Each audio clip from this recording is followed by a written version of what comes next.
live.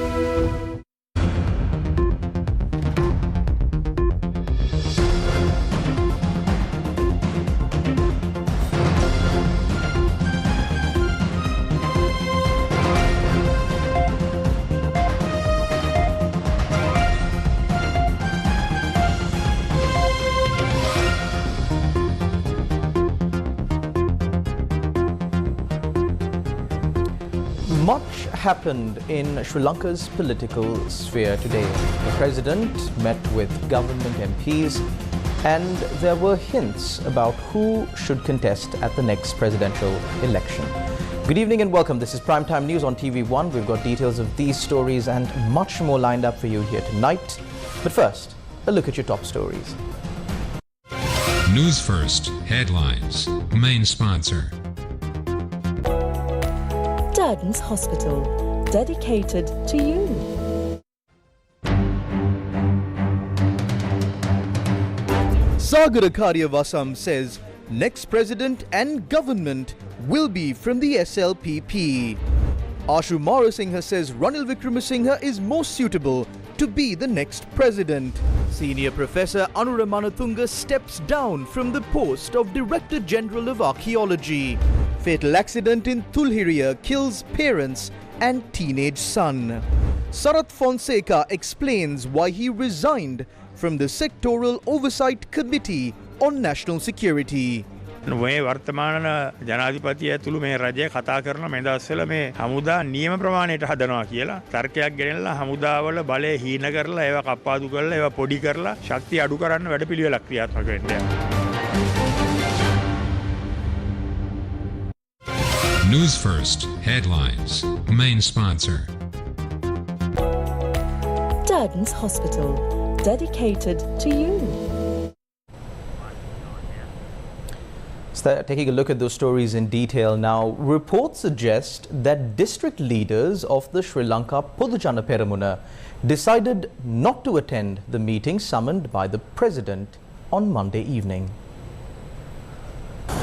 It was earlier reported that the president had summoned the cabinet ministers, state ministers, SLPP district leaders and others for a meeting at the president's office. The meeting had commenced at 6 p.m. and after around half an hour, the MPs and ministers vacated the president's office.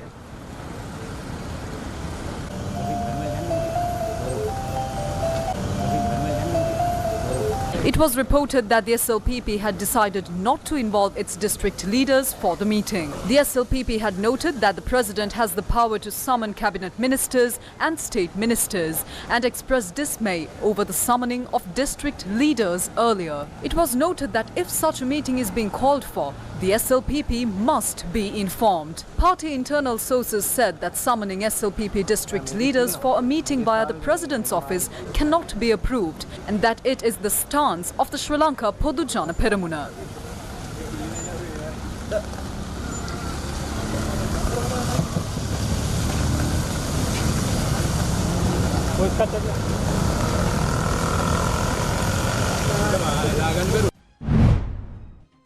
Speaking at the SLPP Mihintale Electoral Representative Conference, the General Secretary of the SLPP, Attorney Sagara Karyavasam, said the next president and the government will be from the Sri Lanka Podujana Peramuna. It is the Sri Lanka Podujana Peramuna that can protect the country without threatening the unitary state. The time has come to strengthen the party and rise up and do our duty. You have witnessed our legislators make various comments to the media in recent times. As the General Secretary of the party, I need to make one thing clear. We do not care what election comes next. Our leader, Mahinda Rajapaksa, said that we are ready to win at any election. He has faith in what he said. The SLPP will produce the next president and the SLPP will establish the next parliamentary power as well.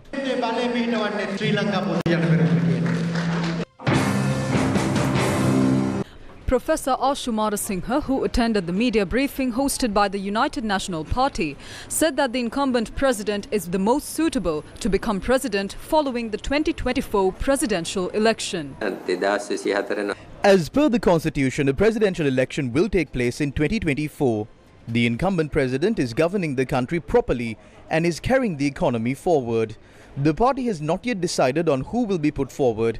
My personal view is that the ideal person to contest the presidential election from the United National Party is the incumbent president.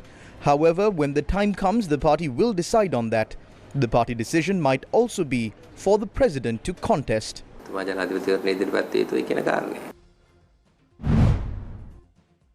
The Sri Lanka Podujana Peramuna has expressed its dismay over the proposal that was put forward for the divestment of major shareholding in Sri Lanka Telecom PLC. The SLPP hold majority power in the government, and during a weekend representative conference, SLPP legislator Namal Rajapaksa said the attempts being made to privatize profit-making state-owned enterprises is a cause for concern. We elected Ranil Wickremesinghe as the president by following a constitutional process in parliament to bring about economic and political stability in the country after Gotabaya Rajapaksa stepped down. He is making certain attempts, and he is able to do that because of the support of the SLPP parliamentary group. There are certain policy-based differences, however those are being discussed. We have concerns in certain areas when it comes to privatization. Sri Lanka Telecom is one such example. There is an issue with respect to national security. I see it from a different perspective. If a state-owned entity is a burden to the government, there is no issue in inviting investors. However, we are concerned over the attempt to start it with a profit-making entity. Sri Lanka Telecom is not a burden to the government. However, we have the opportunity to develop the national assets with global investors. I believe that we need to focus on that perspective. However, the United National Party maintains a different position with regard to privatizing Sri Lanka Telecom. The UNP chairman announced the party's position over the weekend. Sri Lanka must open up for business, and then the country will develop and the people will have all the pleasures. One can operate a business, but we will regulate it.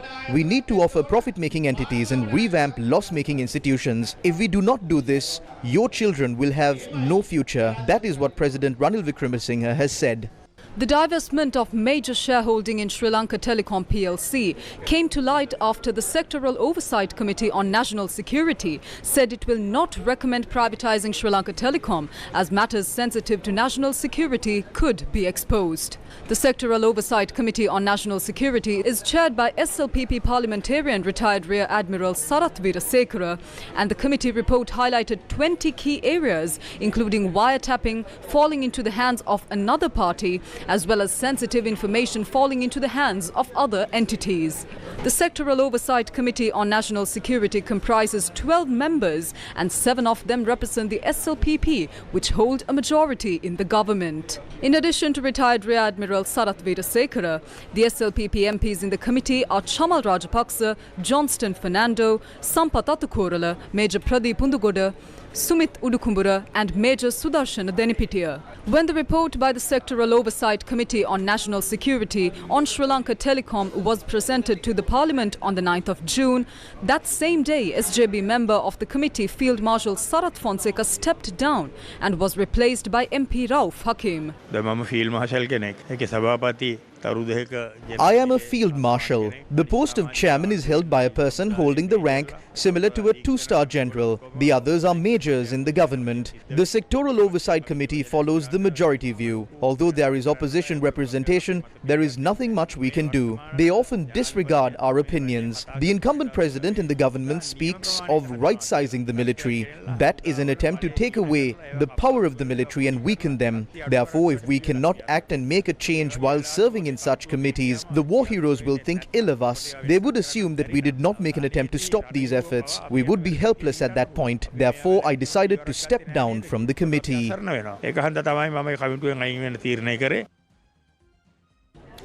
Senior Professor Anuramanatunga has stepped down from the post of Director General of Archaeology. Speaking to News First, Subject Minister Vidura Wickramanayake confirmed that Senior Professor Anuramanatunga had sent his letter of resignation to the Ministry Secretary. Minister Vidura Wickramanayake said that a copy of the letter was also directed to him. Senior Professor Anuramanatunga was appointed as Director General of Archaeology on the 1st of January 2021 during the presidency of Gotabaya Rajapaksa. The controversy surrounding the proposed Broadcasting Regulatory Commission continues to be discussed in many fora. The Sri Lanka Podujana Peramuna said that one cannot simply act on the media with rules and regulations alone. Media freedom should exist.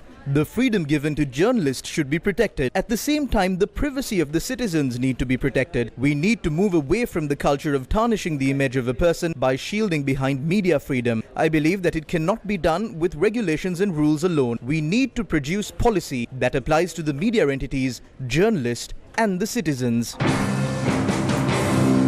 This is the position of the United National Party. The lead news in the media is not something that should be discussed in the country. Many say that the proposed legislation would revoke media license. However, many have forgotten that the minister can cancel the license. But that does not happen. So why is there so much fear? If media operates ethically, none of the media entities will have to fear. Media that is unethical and violates the common law should fear this.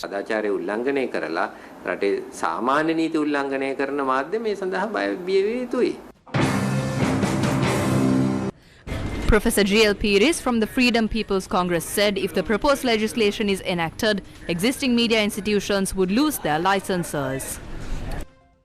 It is a media that played an indispensable role in the formation of informed public opinion. The media rendered human service. It was at the very vanguard of that struggle. The government's reaction to that is to bring draconian legislation to silence the media.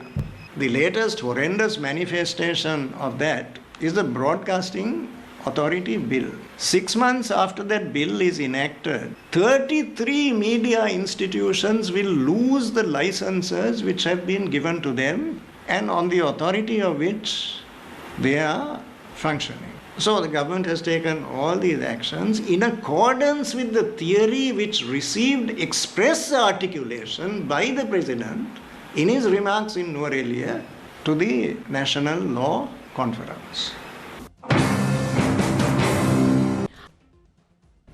This is how JVP leader Anura Kumar Disanayaka viewed the proposed legislation. What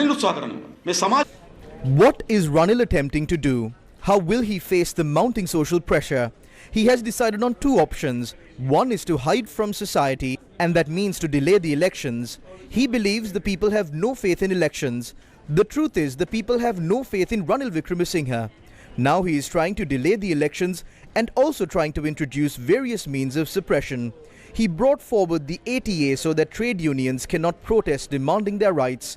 He declared state services as essential services and would opt to ban trade unions when they decide to take trade union action when a service is declared as essential. If someone speaks about a prescribed trade union, the same fate will befall that person. This applies to a post on social media as well. If that continues, Ranil will be the only person left. Ranil Wickremesinghe can do anything without the mandate of the people. He is now trying to introduce the Broadcasting Regulatory Commission Act. We too must criticize the conduct of some media entities. You might recall the snake and the tonic. That is to be discussed later. There was a discussion in society on how to bring about regulation on the media. That is something good. But what are they trying to do by introducing such a thing? They are planning to silence the media. The point here is that the media will not be allowed to carry news items that damage national security, national economy, and the country's stability. We have a debt restructuring program. If that happens, the banking sector would collapse. If something like that is said, the media channel will be banned, citing threats to national security. That is what Ranil Wickremesinghe is preparing to introduce. Ranil's preparing to face the situation not with the mandate of the people, but with various legislation. He cannot do that. News first with the people. We now cross over to a short commercial break. We'll be back with more news on the other side. When a heart attack strikes, every minute makes the difference between life and death. With the right care and treatment at the hand of the most skilled surgeons and medical professionals. With the perfect environment for recovery. Darden's Heart Centre. dedicated to you. A man, his wife and their son died early Monday morning in a fatal road accident involving a three-wheeler and a tipper truck in Thuruliya, Varakapula.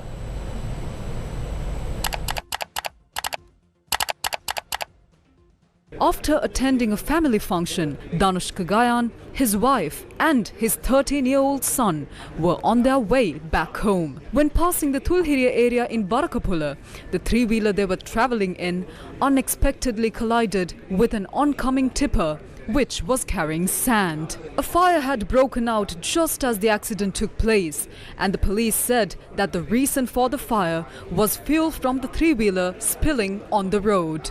Danushka Gayan, his 37-year-old wife Dinesha Srinath and their 13-year-old son tragically died on the spot. 40-year-old Danushka, a resident of Kotavalla, Ramukkana, had arrived in Sri Lanka a few weeks ago after working in Qatar and was scheduled to go abroad again on the 15th of June. The son of Gayan and Dinesha, 13-year-old Geetma Satsara, was a student of grade 8 of the Kotavalla Primary School. They left for the function in the evening at about 6:30 p.m. I tried to go with them and they said no. I suggested that we take turns to go, but he strongly refused. I did not know that this had happened. I thought they had been hospitalized after the accident. The police suspect that the cause for the accident was Danushka Gayan, who was driving the three-wheeler, falling asleep. The driver of the tipper was arrested and remanded until the 23rd of June after being produced to the Varakapula Magistrates Court. Train operations along the coastal railway line came to a standstill on Monday morning due to damages on the tracks close to the Egoda Uyana train station. Sri Lanka's coastal railway line is a double-track railway, and operations along this route were delayed for several hours since early Monday morning. Office employees were severely inconvenienced by the delays.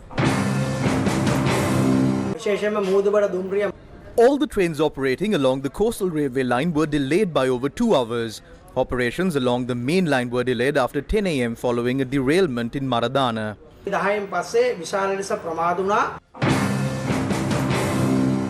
Measures were taken to restore operations along the damaged railway tracks on Monday evening.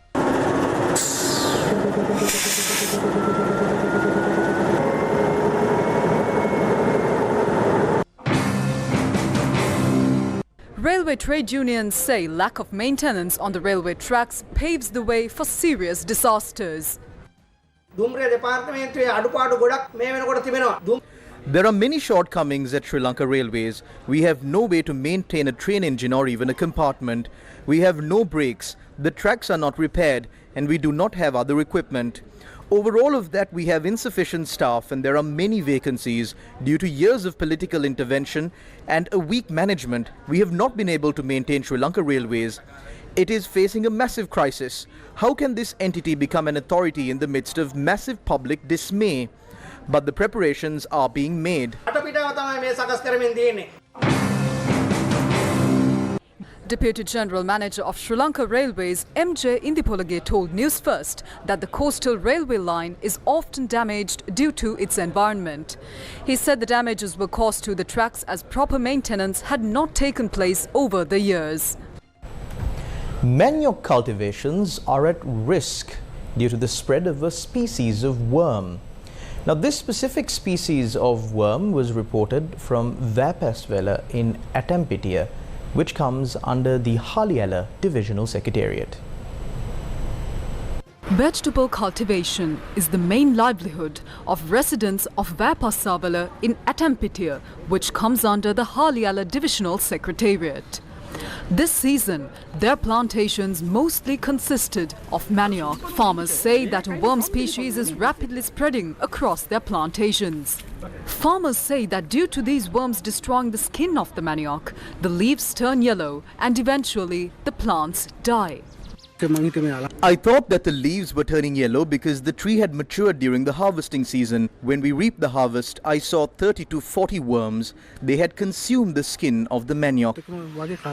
Assistant Director of Agriculture of Badulla, GAA Gurusingha, inspected the sites and said that 2 or 3 harvesting seasons should be abandoned in these areas to contain the spread of the worms. This is just another stage of a worm we have already identified. We cannot detect the damage as the harvest is underground. It can be detected when the harvest is being reaped. That is why we cannot apply a remedy at its initial stages. However, now that we can see some serious damage in the crops, we will have to abandon cultivations temporarily. If cultivations are abandoned for a season or 2, we will be able to prevent this from spreading. Farmers claim that if the worm species spreads to the potato cultivation, their entire livelihood will be lost.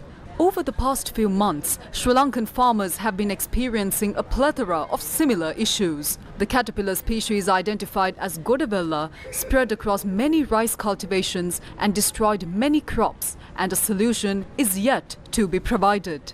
At the same time, the white fly spread across coconut cultivations across the southern province of Sri Lanka, and the coconut industry is also at risk. The lumpy skin disease is also spreading among cattle in many areas, leaving many farmers helpless. Sri Lankan farmers were battered by a crisis that was created by the adoption of organic fertilizer only policy, and now they are being battered by a plethora of new issues.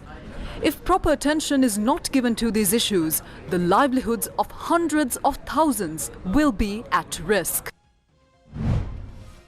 While the agriculture sector in Sri Lanka is facing many problems, the health sector is also facing the same plight. The MRI scanner in the Anuradhapura Teaching Hospital has been dysfunctional for the past 3 months. News First correspondent said that the only hospital in the North Central province where an MRI scan can be done is the Anuradhapura Teaching Hospital. We were told that this can be done early at a different hospital. Now they say we can't take the patient to another hospital either. They suggest taking the patient to a private hospital instead. If so, we will have to spend 3,000 or 4,000 rupees on the vehicle alone. We cannot afford that much. The Government Medical Officers Association also expressed its opinion in this regard. We got to know this morning that the administration of the Anuradhapura Teaching Hospital has said that they believe that the MRI scanner can be repaired within the next 2 to 3 weeks with the help of technical staff. We'd like to suggest to the officials to take the necessary measures to promptly get the scanner repaired and let the public benefit from this facility. The value of the rupee, which was strengthening relative to the US dollar, has been declining again since last Friday. As of last Thursday, the market value of $1 American was 290 rupees and 90 cents, and today it had risen to 296 rupees and 24 cents. Meanwhile, according to the exchange rates announced by the Central Bank of Sri Lanka today, the selling price of $1 was 303 rupees and 73 cents. The buying price of the dollar was recorded as 290 rupees. The LOLC Divi Savya program that aims to support the education of Sri Lankan children continued in the Valimada education zone of the Badulla district today. The LOLC Divi Savya program gifts school books and stationery equipment to the most impoverished students in the country, ensuring a brighter future for them. This worthy initiative is a collaboration between the LOLC group and the Ministry of Education. Today, many students in the Madipokuna Vidyalaya, Viharagoda Vidyalaya, Madhovita Vidyalaya of the Badulla district were gifted school books and stationery equipment under the LOLC Divi Savya program.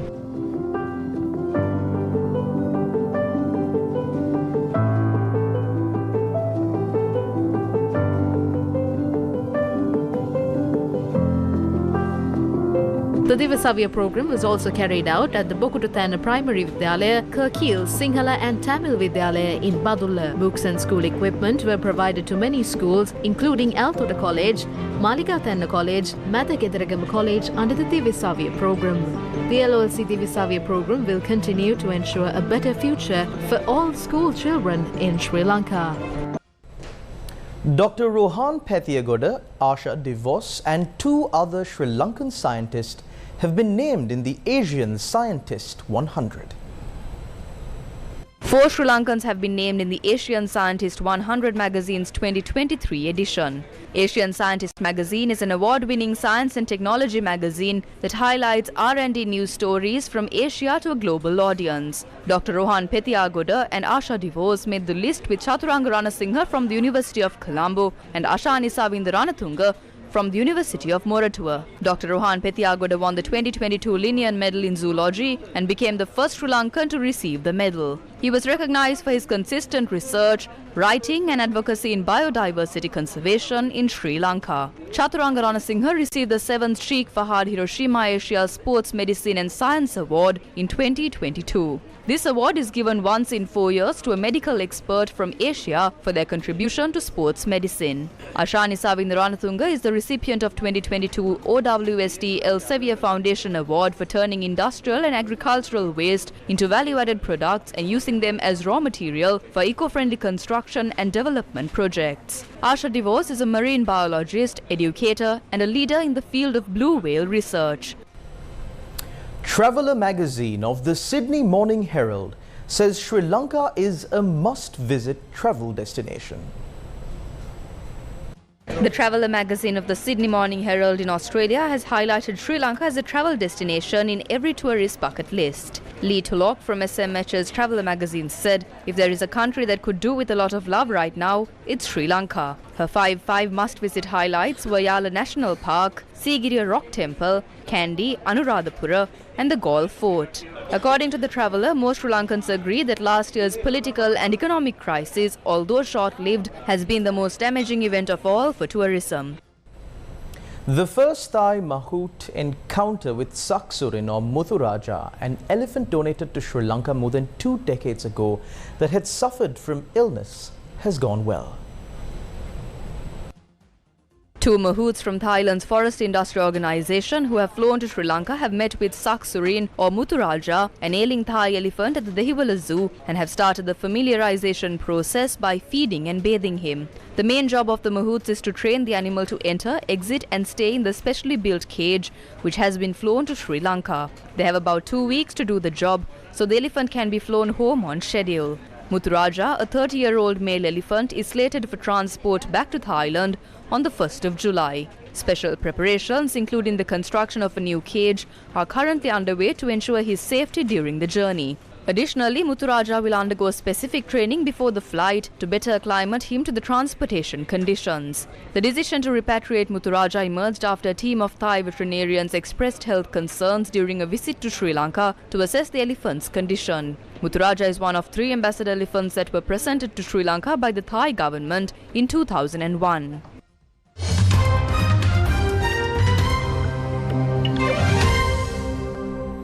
Now taking a look at some news from overseas.